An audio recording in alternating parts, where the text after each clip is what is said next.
Hi friends, நேற்று எல்லோரும் ஆயுத பூஜை சூப்பராக சாமி கும்பிட்ருப்பீங்க. நம்ம வீட்லேயும் அப்படி தான். காலையில் ஒரு 9:30க்கெலாம் சாமி கும்பிட்றதுக்கு ரெடி பண்ணியிருந்தோம். காலையிலே பார்த்திங்கன்னா சுண்டல்லாம் ரெடி பண்ணியாச்சு. கையோட பிரேக்ஃபாஸ்ட்டு, லன்ச் ஒர்க்கு இது எல்லாமே முடிச்சாச்சு.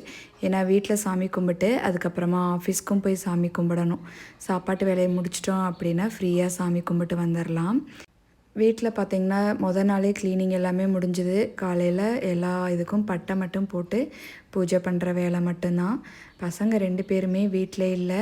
தம்பிக்கு 10 டேஸ் லீவ் விட்டுருந்ததுனால அம்மா அவனை அண்ணா வீட்டுக்கு கூட்டிகிட்டு போயிருந்தாங்க சென்னைக்கு. ஸோ பாப்பா பார்த்திங்கன்னா ஹாஸ்டலில் இருக்காங்க. இந்த வருஷம் 2 பேருமே இல்லாமல் வீட்டில் நம்ம மட்டும் சாமி கும்பிட்டுச்சு. அதுக்கப்புறமா அப்படியே எங்களோட ஆஃபீஸ்க்கு போயிட்டோம். அங்கேயும் போய் பூஜைக்கு எல்லாம் ரெடி பண்ணி ஆஃபீஸில் எப்போவுமே ஐயர் வர சொல்லி பூஜை பண்ணுவோம். டைம் பார்த்திங்கன்னா 11 மணிக்கு சொல்லியிருந்தாங்க. ஸோ கரெக்டாக அந்த டைமுக்கு சாமி கும்பிட்டு முடிச்சாச்சு.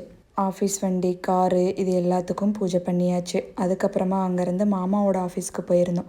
தென்றல் கிராஃபிக்ஸ் அப்படின்னு சொல்லிட்டு ஃப்ளெக்ஸ் பிரிண்டிங் கடை வச்சுருக்கோம். அங்கேயும் திருப்தியாக சாமி கும்பிட்டு அதுக்கப்புறமா வீட்டுக்கு வந்தாச்சு. ஓகே ஃப்ரெண்ட்ஸ், நம்ம நாளைக்கு இன்னொரு வீடியோவில் பார்க்கலாம்.